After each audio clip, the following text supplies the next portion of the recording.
ಆತ್ಮೀಯ ಕಾರ್ಯಕರ್ತ ಬಂಧುಗಳೇ, ಇವತ್ತೇನು ಮಧುಗಿರಿ ಭಾರತೀಯ ಜನತಾ ಪಾರ್ಟಿಯ ವತಿಯಿಂದ we stand with C T Ravi ಅಂತಕ್ಕಂಥ ಫೋಟೋ ಇಟ್ಕೊಂಡು ಶಿರಾದ IB ಸರ್ಕಲ್ನಲ್ಲಿ ಪ್ರತಿಭಟನೆಯನ್ನ ಮಾಡ್ತಾ ಇದ್ದೇವೆ. ಈ ಕಾಂಗ್ರೆಸ್ಸಿಗೆ ತಕ್ಕ ಉತ್ತರವನ್ನ ನೀಡುವ ನಿಟ್ಟಿನಲ್ಲಿ ಪ್ರತಿಯೊಬ್ಬ ಕಾರ್ಯಕರ್ತನ ರಕ್ತ ಕೂಡ ಕುದಿತಾ ಇದೆ. ಇವತ್ತು ಭಾರತೀಯ ಜನತಾ ಪಾರ್ಟಿ ಕಾರ್ಯಕರ್ತನ ರಕ್ತ ಕೂಡ ಕುದಿತಾ ಇದೆ. ಎಂತ ಅಮಾನುಷ್ಯವಾಗಿ ಮನಸ್ಸೋ ಇಚ್ಛೆಯಾಗಿ ಒಬ್ಬ ಶಾಸಕನನ್ನ ನಡೆಸಿಕೊಂಡಂತಹ ರೀತಿಗೆ ಕಾಂಗ್ರೆಸ್ ಸರ್ಕಾರಕ್ಕೆ ನಾವು ಧಿಕ್ಕಾರ ಹೇಳ್ಬೇಕೋ ಬೇಡವೋ? ಈ ಕಾಂಗ್ರೆಸ್ ಸರ್ಕಾರಕ್ಕೆ ಧಿಕ್ಕಾರ ಹೇಳೋದಲ್ಲ, ಈ ಕಾಂಗ್ರೆಸ್ ಸರ್ಕಾರವನ್ನ ಕಿತ್ತೊಗೆಯೋದಕ್ಕೆ ನಾವೆಲ್ಲರೂ ಶ್ರಮ ಪಡಬೇಕಾಗಿದೆ.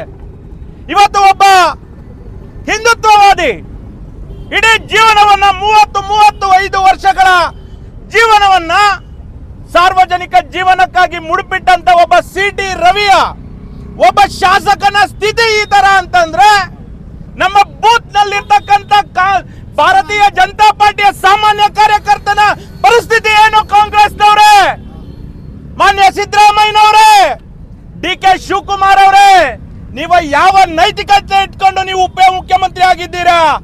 ನೀವು ಸ್ಟೇಟ್ಮೆಂಟ್ ಮಾಡ್ತೀರಾ CT ರವಿ ಬದುಕಿದ್ದೇ ಕಷ್ಟ ಅಂತ ಹೇಳಿ?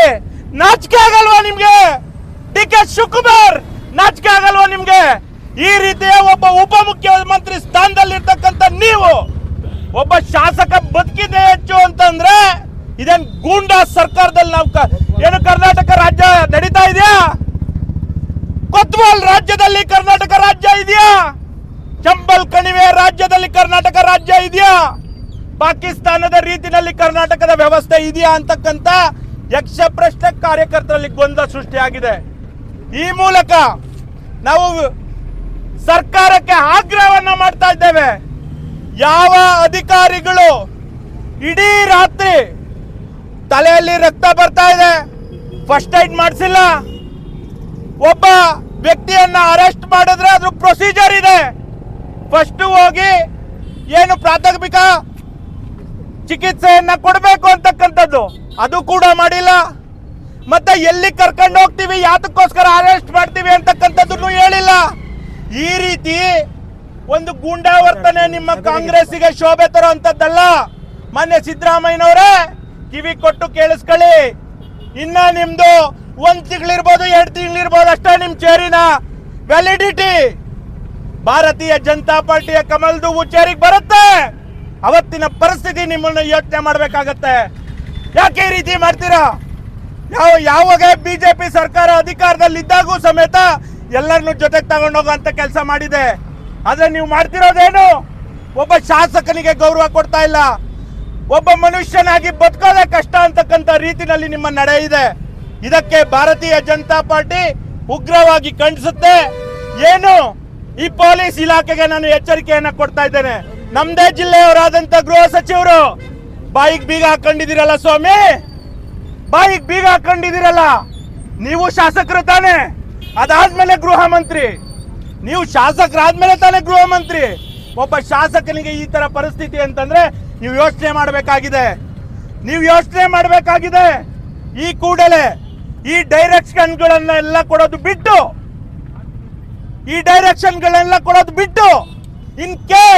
ಇನ್ ಕೇಸ್ ಅವ್ರು ಏನಾದ್ರೂ ತಪ್ಪು ಮಾಡಿದ್ರೆ ನ್ಯಾಯಾಲಯ ಇದೆ.